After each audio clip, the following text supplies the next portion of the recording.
Hello everyone, we're here today with you for another edition of Scheibs Vibes, and it's a pleasure for me today to have here the retired Territorial Music Secretary and Bandmaster of the New York Staff Band, Ron Waiksnoris. Welcome, Ron. It's great to have you here. Thank you. And we've got an assortment of questions to ask Ron, I think primarily about his days in the Salvation Army, but we may also talk about a few other endeavors that he's taken on through the years. And I think you'll enjoy listening to this broadcast. We'll start out talking about Ron's family. I think many of our listeners would probably know that his parents were Salvation Army officers. But I'd still like to know if you could tell us about your early days in the Salvation Army, perhaps some other information about your family, where, perhaps the different places you grew up, and where and when you started to play the cornet. Well, Tom, it's nice to be here. My story would start in Western Massachusetts, and I have memories in Auburn, New York, and I realized I left there after kindergarten, so that's a pretty good memory from a long time ago. It is, yeah. But I was allowed to play the bass drum in whatever that core band would have been in those days. At kindergarten, so I'm assuming there was not much there if they were letting me play the drum. But I got caught up, I think, at that point. My interest started in music, and then we moved to Buffalo Citadel for first grade, and that was a great corps. That was, I want to say, kind of English-based idea, 30-piece brass band. This guy Kington was the bandmaster, and pretty sure he was an Englishman. And now that would have been the days after Herb Thomas's father was it would have there. been Would he still have been around? Or recently after Gene Thomas, he was still there. He's still absolutely. alive. Yeah. Okay. And of course Herb's dad had played percussion in the staff band, right. And we would hear those stories. So I'm a little kid, but as a Corps officer's kid, you tend to be stuck. You're not driving yourself home or whatever, so I would drink in all of this band stuff because I just loved it. And my uncle, Bill Eckberg, was the YP band leader, Young People's band leader, and I begged him for a cornet, let me learn to play. And he did the typical, oh, you're much too young, we don't start. Oh, you would have only been about 6 or 7 at the time, probably, right? Okay. But he gave me a cornet, and so I started playing, and I can remember doing crazy things, Tom, like my parents would leave me home, probably with my sister, and I would try to play through the whole band tune book in first, second grade, trying to do that. And I didn't realize that would be unusual for a kid to want to spend that amount of time playing. But I really enjoyed playing. And during that time in Buffalo, we left after after third grade, but I was playing in the junior high orchestra, and that's when I first played Pomp and Circumstance for a graduation of the junior high, and I was in third grade. I guess that's pretty unusual. Well, that shows how advanced some Salvation Army kids are because of that training way before, I bet you, any other kids in the school, and we've seen that. I've seen that with my own kids through the years, so that's a really neat thing, I think. So a lot of fun, and so I have nothing but great memories of Buffalo. And you talk about Herb Thomas. He was actually my crossing guard at Public School 53. Herb was in 8th grade, I think, and I was in third grade, but he was on the safety patrol. So I have a lot of history from my Buffalo days. And you maintain your friendship with Herb to this very day, actually, Absolutely. Right? Which is a great thing. Yeah. Now, how about the rest of your family in terms of your brother and your sisters? Were they musically involved as well, pretty much? Yeah, we were kind of a musical family. My mom was a very fine pianist, and my dad was really a good vocal soloist. He was one of those preachers that in the middle would break into a song that I can remember things like Balm in Gilead or things that would be very effective. And of course, a violin player as well. And, in those days, he only played the violin for fun. He would get it out and do silly things and make us laugh. And we thought he had no interest in that because he was a pretty good brass player, but he grew up Catholic, got saved in the Army, goes to training, and realizes everybody's playing brass instruments. So Bill Berry taught him to play a brass instrument in the training college. Oh, okay. And again, he just ran with it, and that's Gus and Bill Berry's father, Bill Berry. So, and there's a connection because I've been friends with their kids all these years. That's right, yeah. Great. Well, I think you've actually answered some of the questions that I had in my second one here, which it was, where was your first organized band? And it was probably, well, we could say Auburn, New York, but I think probably Buffalo was a little more organized than that. Yeah. And then playing at school, in school, as young as third grade. Now, let's just maybe veer off the track a little bit and ask you, did that experience playing in school so young benefit you later on during school in terms of things you were able to participate in? Well, I think so, because I was able later to do regional and all-state band and things like that, which were very enjoyable and really put you in the picture. It's kind of easy to be, maybe not for everybody, but I found it easy to be the best player in the high school band, but then you get to the all-state group and you realize, wow, there's a lot of really good players, which is a good thing to find out and to make relationships with those kids. I guess that would have been the time you guys had moved on to Massachusetts, perhaps? Yes, really. My formative years were in Springfield, Massachusetts, and we moved there in 1957 when I was going into fourth grade. And believe it or not, we stayed there till I graduated from high school, which is very unusual for a Corps officer's stint in any one appointment. So I was really blessed to just grow up in one town. We moved to a little town called Longmeadow, which is right near Springfield. And again, I think my dad was always looking out for the best educational opportunity. It was probably the smallest quarters in the division, but we were in the best place for music education. My band director at Longmeadow was the principal oboe in the Springfield Symphony.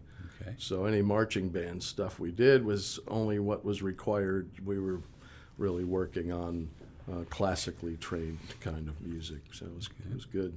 And in the Salvation Army at Springfield, there was a good band there at that time as well, I understand, yes, right? Absolutely great people. It was very much working class, but they were fabulous, and they helped me. They took me under their wing. Bandmaster Nicholas was a Canadian that had come down, and he did both the band and the songsters, and he could be an absolute definition of faithfulness and encouragement, and that was a good time in my life to be there with people.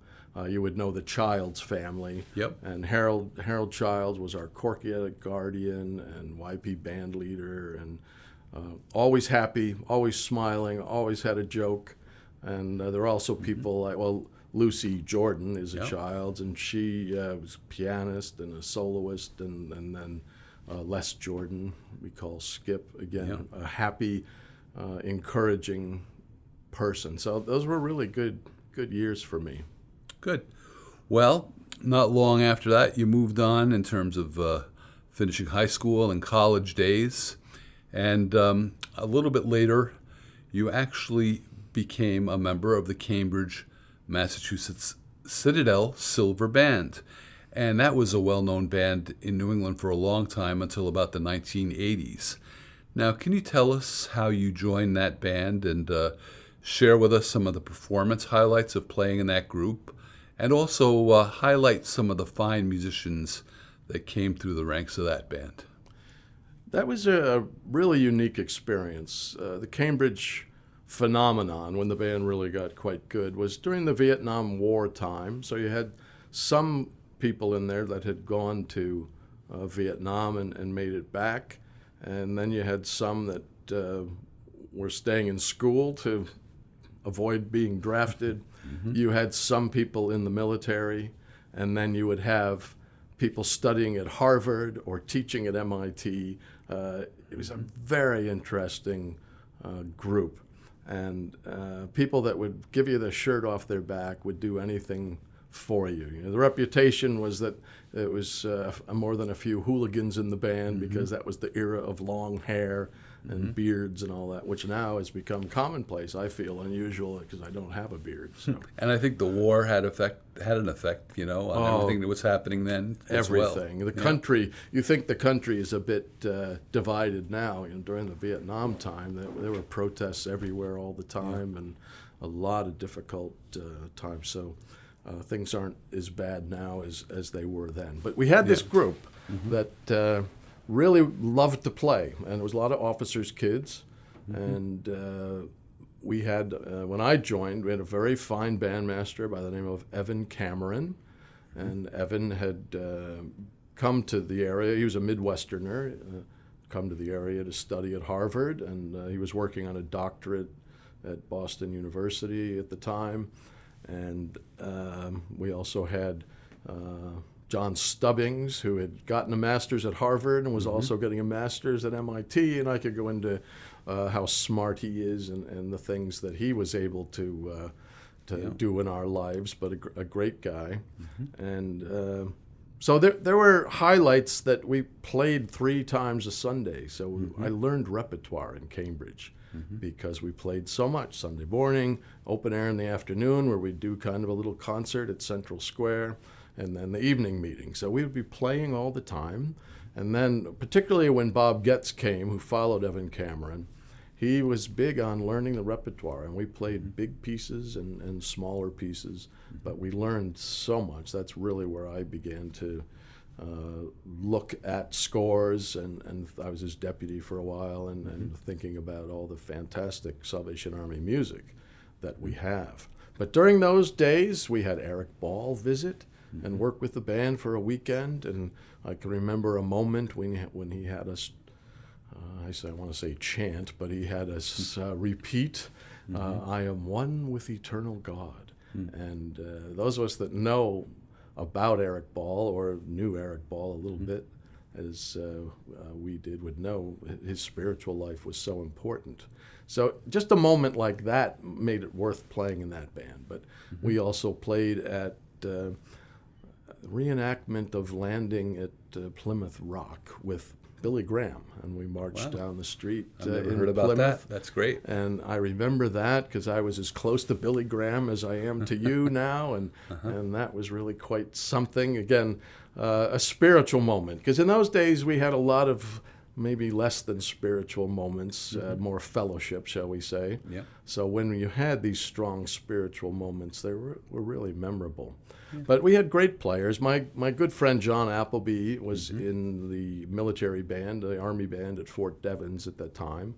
And John was a fabulous player, could really, had great technique and great knowledge of brass bands. He also had the best stereo system you'll ever know, with his giant Bozak speakers and Macintosh amplifier, and I think I probably lost a lot of hearing listening to brass band records with John. But again, that was formative. We listened to Black Dyke and Grimethorpe and everything we could over and over and over until we really assimilated what that style of music is. The best story from that, I think I could tell you, is I know Bob Getz lived on the 3rd floor above where the music was being played, and up there he could tell not only the piece of music, but which band was playing it. That's probably it was true. so loud. So, I think he said that from time to time. But so it was fantastic. But there were also players like Phil Dittmer, and a lot of people don't know Philip Dittmer. He was the oldest son of Stanley Dittmer,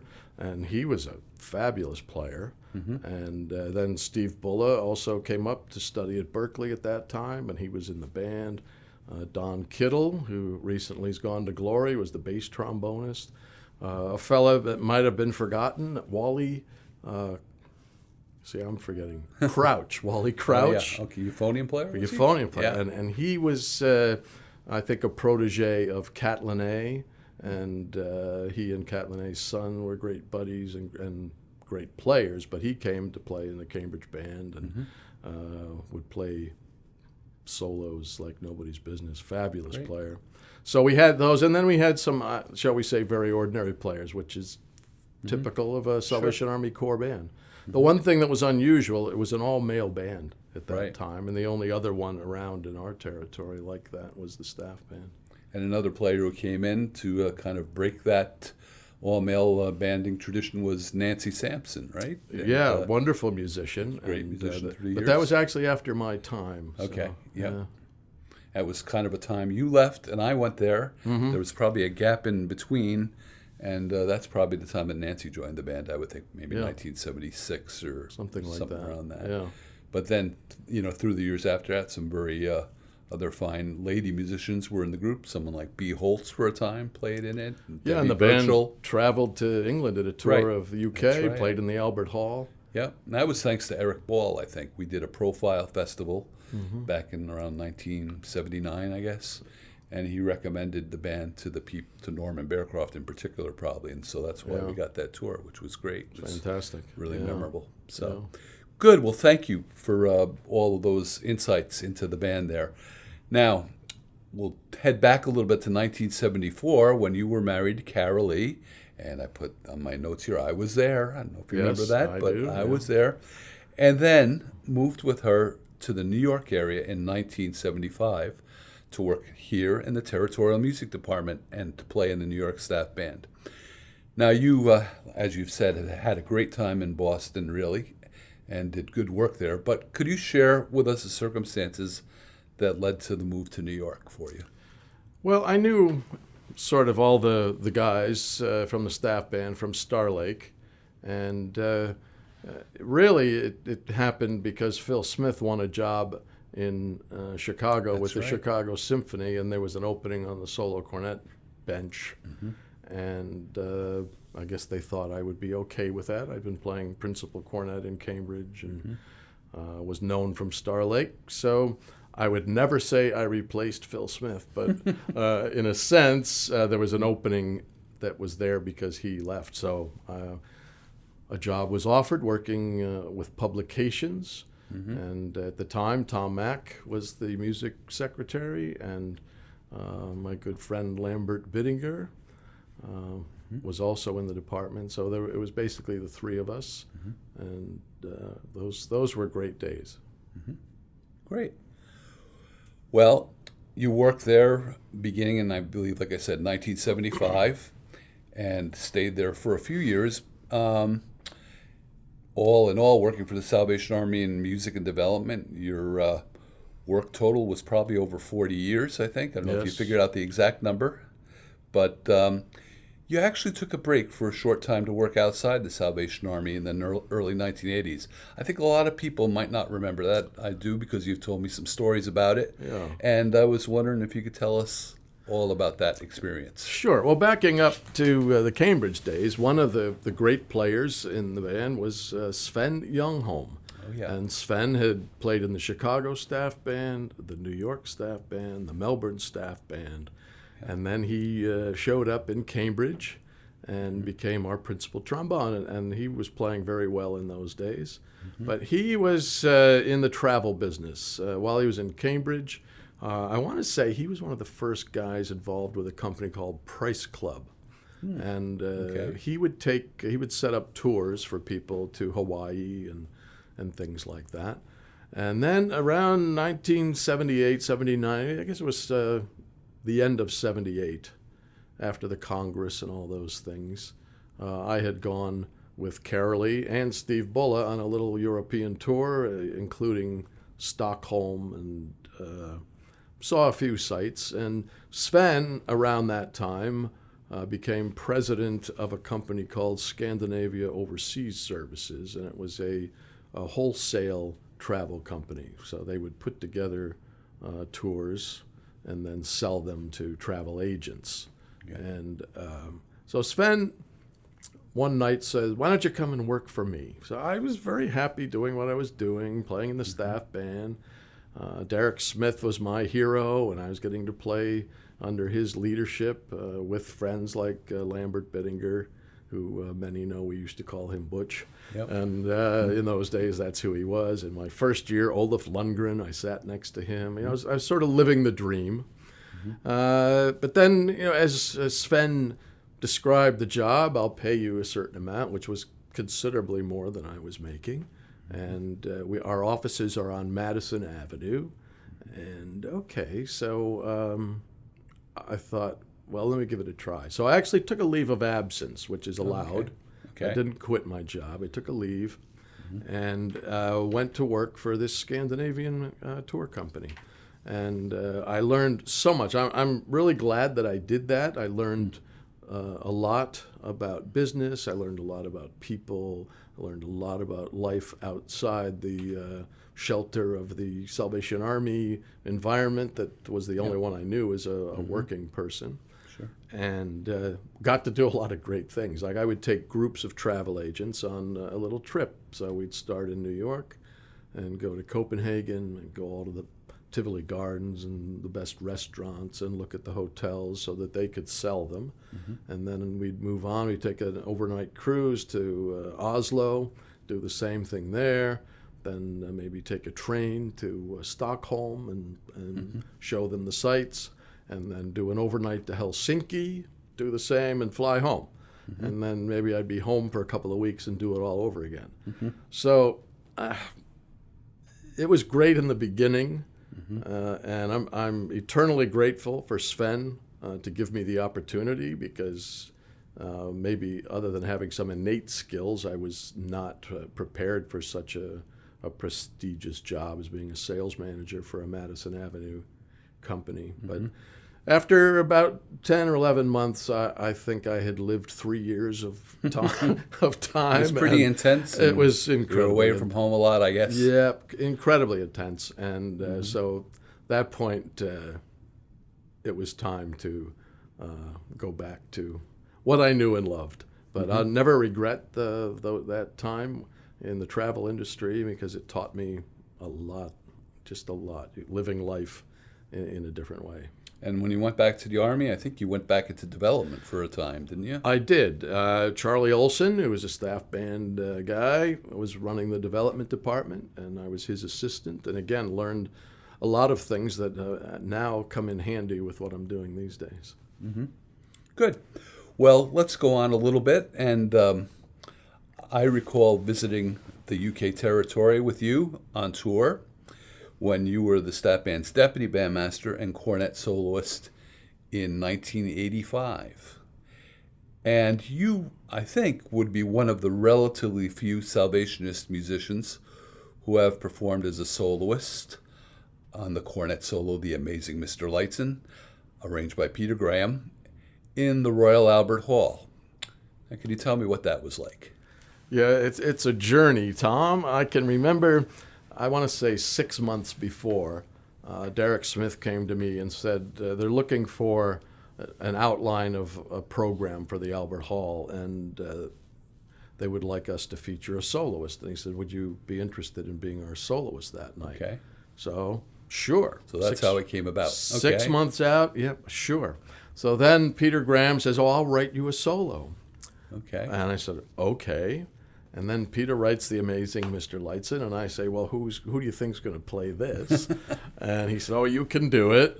And and he based that on, I think, a rendition that a guy from over in Scotland used to play. Yeah, I don't think I ever met him. Jackie Spowert, I think, was his name. Yeah, that's right. I remember that. Yeah.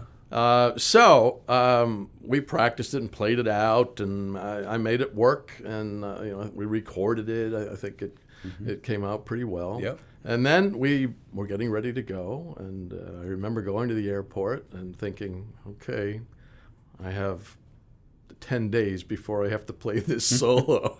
And then I kind of counted down 9 days, 8 days. And, of course, it got better as we went along. You get more confident. You got to play it almost every night on tour, I guess. Pretty much every night, so I was pretty confident. And then the day comes, you wake up that morning and you're thinking, okay, God, if ever you were going to help me, now's the time. So then you get there, and it's a full house, and the ISB is there, and the ISS, and then finally the introduction starts, and it's about time to play, and off you go.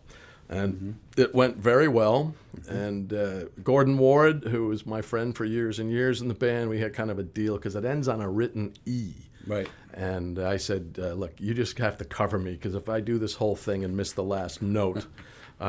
So I may have hit the last note, but he hit it really well. Mm-hmm. And Stedman Allen did the write-up for the musician that said I hit a clear Perfect. final note after a good performance. So And that's you haven't told anybody else that all these years. no. probably, right? So now the There you whole go. world knows I owe my Royal Albert Hall life to Gordon Ward. But then when it was over and I sat down, I looked over at the ISB, and it was so much. It was really cool because you're relieved it's over. Yeah. And Ray Bowes was giving me the thumbs up, and Derek Kane was giving me the thumbs up. Yeah. And I kind of got the impression I had just joined a very unique and Yeah. elite club. Yeah, that's great. Well, the thing is, I think it's great that you can remember it still to this very day, probably all those things. So Yeah. that's a wonderful experience. Well, you remained as the cornet soloist of the staff band when Brian Bowen took over the band as bandmaster in 1986. Now, although that situation ultimately did not work out in the end, what were some of the positive and useful things that you would have gleaned under his leadership? Well, I was always impressed with Brian's music. Before I met him, I loved his music. He has a unique voice. Today a lot of the writers kind of copy each other, and you get the same kind of slow, fast, or fast, slow, fast kind of piece. And Well, I know you don't follow Facebook that much, but it's interesting. There was just something on where he was kind of like self-deprecating his own music because that's something that comes out sometimes. But a whole bunch of people came out and said, Brian, if I could have written one of the pieces that you would have done, like My Comfort and Strength or something else, I would feel fulfilled. So I think he gets that support, which is a good thing. so it was a real treat musically to spend time with him. But he entered into a very difficult situation when you say it didn't work out. He came from very disciplined international staff band to a New York staff band environment, which I spent years trying to change. But there was a lot of silliness, shall we say, that went on that he just didn't understand. What's so funny about whatever was going on? On the bus, he was fine. He'd laugh like everybody else with things, and we can go into various reasons why there was humor there, but in rehearsal he wanted people focused, and it was never good enough. And I thought that was interesting that he never gave up, which I think is important. And nothing was ever cheap. He would never let things be cheap. I can remember him coming over and quietly talking to me about just play it straight. I think that would be better. Where I was trying to maybe do something cute. Or again, he would come over and say, I understand what you're doing. It's sort of idiomatic, but that's really not what's on the page. Why don't we play exactly what's on the page? And wow, that taught me a lot, that he had high standards. And I think the band played really well under Brian. If you go back to the recordings during his time, I think the band, he did miracles with some quite average players. Yeah. Okay, that's good. Very good answer. Now, following Brian, your tenure as New York Staff Band bandmaster lasted a record 24 years, from its start in 1992 until your retirement in 2016. Now, I want to just limit you a little bit here because we could probably go on for hours with a few things here, but I want you to see if you could share perhaps the 3 most memorable highlights of your leadership of the band during that time. Wow, yeah, that's very difficult. But let me say 2 of them would center around Carnegie Hall, and one a visit to a country. So Okay. Elton John had just done a special event in England with the Black Dyke Band, where he sang "Abide with Me," and they accompanied him. And he was coming to New York to be a part of the Save the Rainforest event that happens every year. Yes. And he wanted to do that again. And luckily, whoever he talked to at Black Dyke suggested the New York Staff Band could accompany him. So we went through a rigmarole, typical Salvation Army, where some people think, well, he's a secular guy and we're not sure about his lifestyle and this, that, and the other thing, and maybe we shouldn't do that. And then I would get calls and visits from various bandsmen. We're going to do this, right? I mean, we have to do this. And others, we're not going to do this, are we? We really can't be doing this. So made a huge impression as a young bandmaster at that time. How do you do the right thing? But ultimately, with some help from Colonel Israel Gaither, who was the chief at the time, and Larry Moretz, it was decided there's a lot of reasons why we should do it. And so we did, and it was spectacular. I can remember asking if there were any complimentary tickets I could have, and they said it's sold out, and the cheapest ticket was $500. Oh, that's great. So we didn't get any comps. But we played Abide With Me. We accompanied Elton in that, and he was really easy to work with, and that was a tremendous memory. And they let us print in the program some things that the Salvation Army does to help the rainforest and other third world things that we're involved in. So that helped the Army. And we marched in from the back playing Onward Christian Soldiers, and then accompanied Elton. And I would say that experience, that was very similar to a packed out Royal Albert Hall experience. Because I would say the ISB 120, but I only have 3 things, so I'm not going to mention that. But that was pretty good. I just want to tag on to what you're saying in terms of that handout that was included in the program. I think that was a really smart and a good compromise there. And what impressed me at the time, too, was I think there was a decision made not to do it at first, but the powers that be switched their thinking when they heard some other thought behind it. And it's good to see that, I think. Sometimes it's a sign you don't of good see leadership that. when you can change your mind, change your decision. Yeah. Okay, well, what would number 2 be then? Number 2 would be our 120th, or was it 125th concert that we did at Carnegie Hall. 125th, The 125th. And I never really had a bucket list, but that was the one thing that would have been on my bucket list, was to do our own concert at Carnegie Hall. And through the years, sometimes visiting people that you'd show around the city that would say, well, you know, what haven't you done that you'd like to do? And that was always it. So that was really special, that we could feature the future All-Stars around that, but that we had so many composers write for us, especially for that night, and that they showed up. And the ministry of the band was strong. We were fortunate to get the King's Singers, and a lot of people came that night to hear the King's Singers, but ended up hearing the New York Staff Band, and they heard the King's Singers sing Salvation Army music.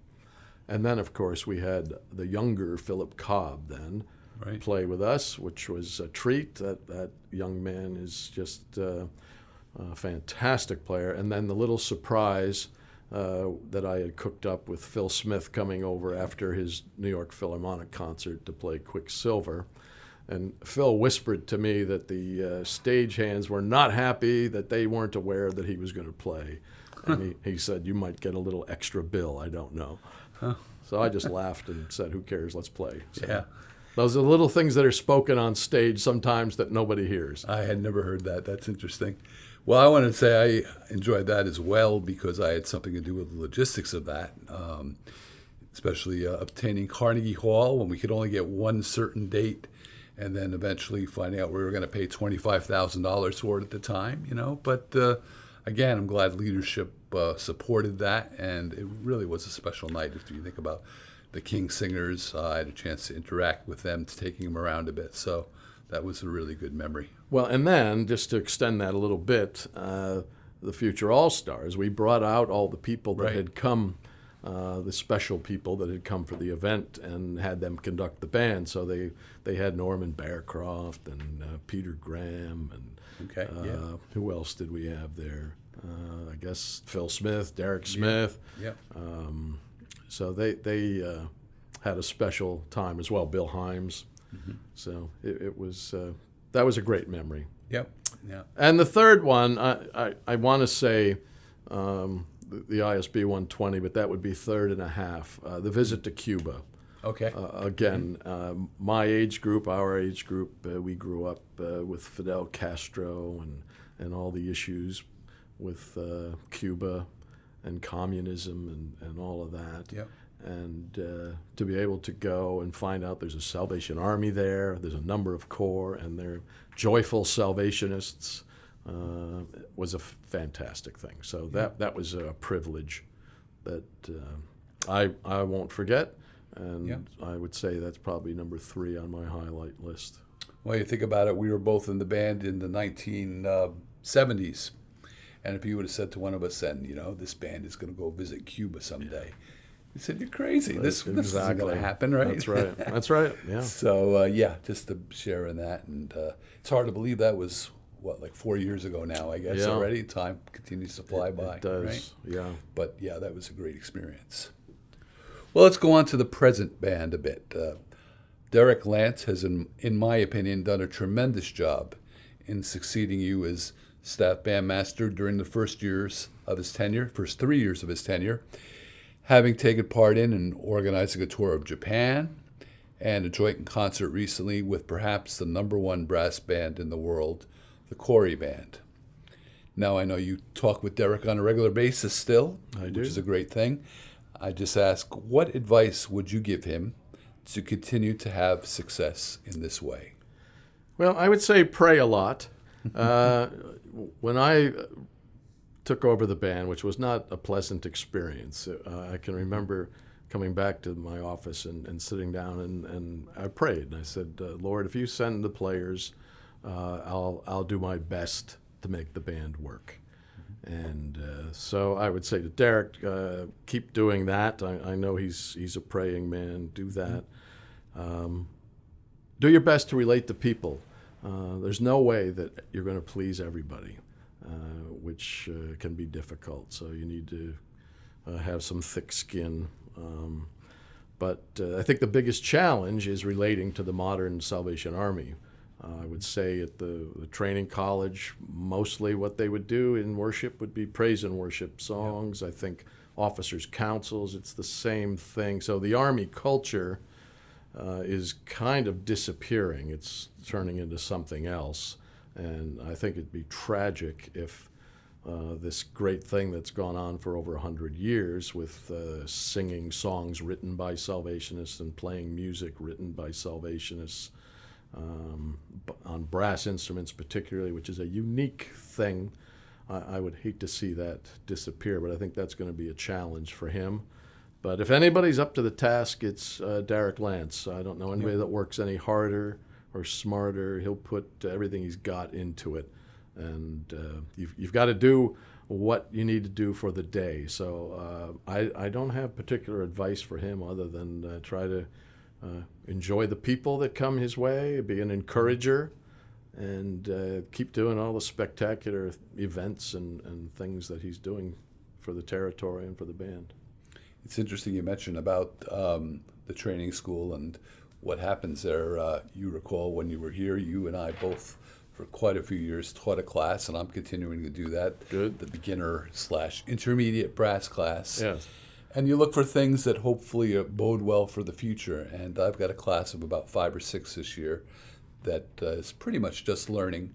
But they're so enthusiastic about it, they stay after class to play and practice after I leave, even. So great. That's good news, Tom. That's really good. Yeah. And so, like you said, try to be encouraging, certainly. But hopefully some of these guys will have a spark and certainly gain appreciation of all the different types of music we have to use. Well, the other trick is to make sure you send bandsmen to the training college. There was one time when the whole cabinet had been associated with the staff band, either as executive officers or players, and that was a very helpful time. So keep trying that. Yep. All right, well, we're going to finish up with one final area. Since you've retired as music secretary and staff bandmaster, you've taken on a new part-time job in the development department in the New Jersey division, and also have accepted the position of conductor of Imperial Brass, which is a northern New Jersey-based non-Salvation Army brass band. What are the challenges and rewards associated with each of these opportunities? Well, with my part-time job, the biggest challenge is keeping it part-time. I try to work 3 days a week, but it's often 5 or 6. But I'm really enjoying it. It's a very different thing. I work with advisory board people, and I'm called the community representative now. So I'm trying to connect people to the Army and the Army to people. For instance, in a couple of weeks, I have a meeting with the CEO of the New Jersey Performing Arts NJ PAC and Center, I guess that is. And they're in the middle of a $175 million capital campaign.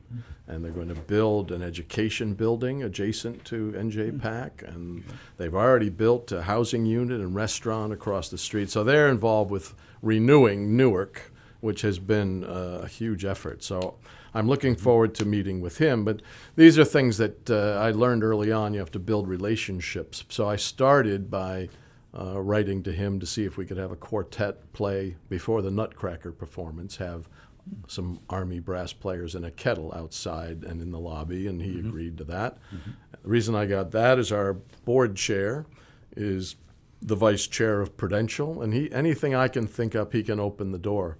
And I enjoy that because, a cold call just doesn't work. But if you have someone who is connected or who's a friend. So these are big numbers, $175 million campaign, and they have $100 million in.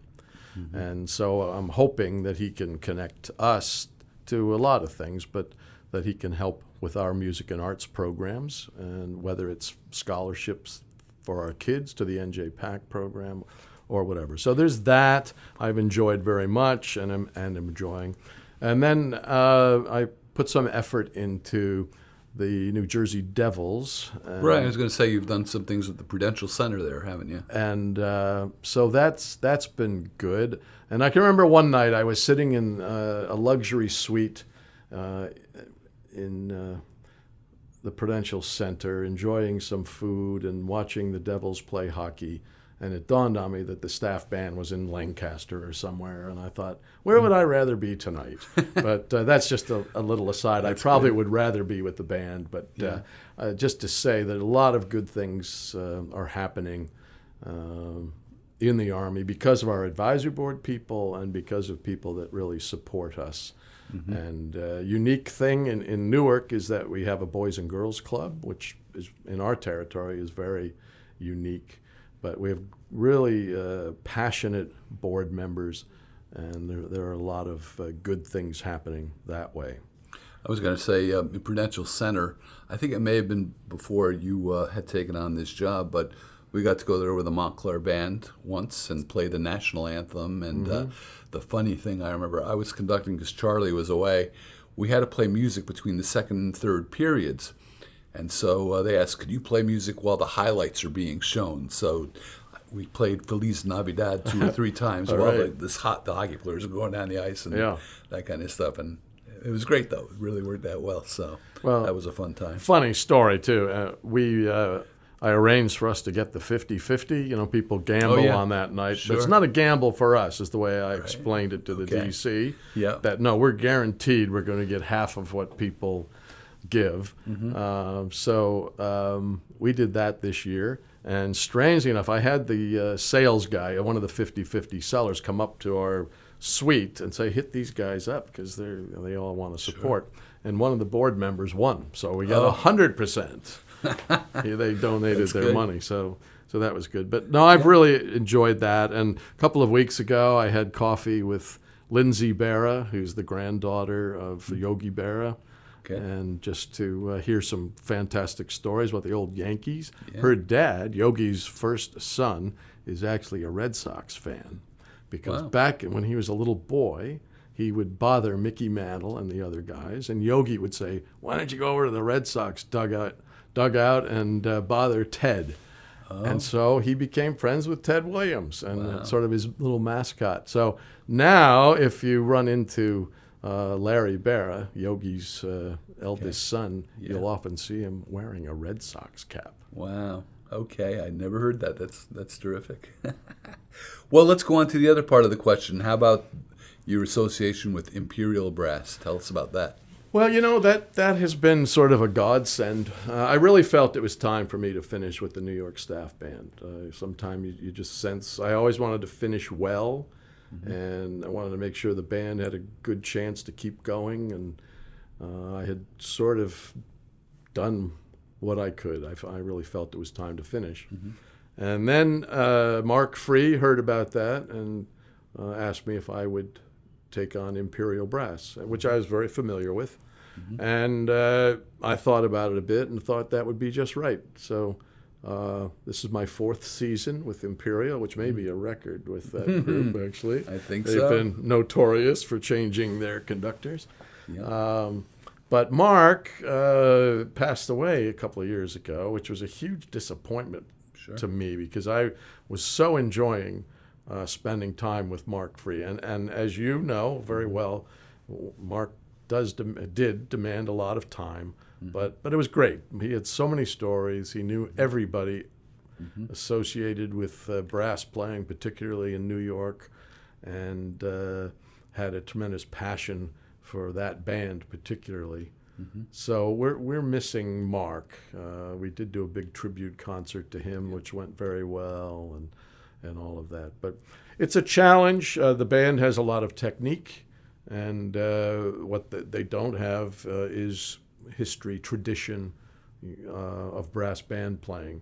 So we're working to try to get some brass band concepts. But they're a wonderful group to work with, and I'm enjoying that. That's been a real treat for me, and something that I think I needed, and I'm glad I have, and I'm still enjoying that. We're getting ready to play at the Mid-Atlantic Brass Band Festival, and then in June we're playing at the Gettysburg Band Festival. Okay.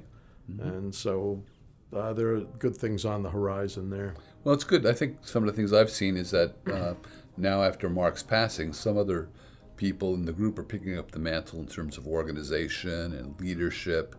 And to be honest, I think if that didn't happen, it probably would make life more difficult. But it seems like there are young guys who are into the band and are doing a good job doing that. Yeah, absolutely. Yeah, they're doing very well. Good. Well, thank you, Ron. I think we've had a great chat here. I think that you've covered a wide range of topics that'll be of interest to people listening to this broadcast. So thanks for coming in. We've been friends for a long time. It's probably close to 50 years now, and it's hard to believe. I'm going to do an interview with Charlie for Brass Band World in a little while, and it's the same type of situation. Yeah, so he's going to be featured in that. Just a nice brief preview of something that's going to be upcoming. But thank you again for coming in, and as always, it's great to be with you. My pleasure. Thanks for asking.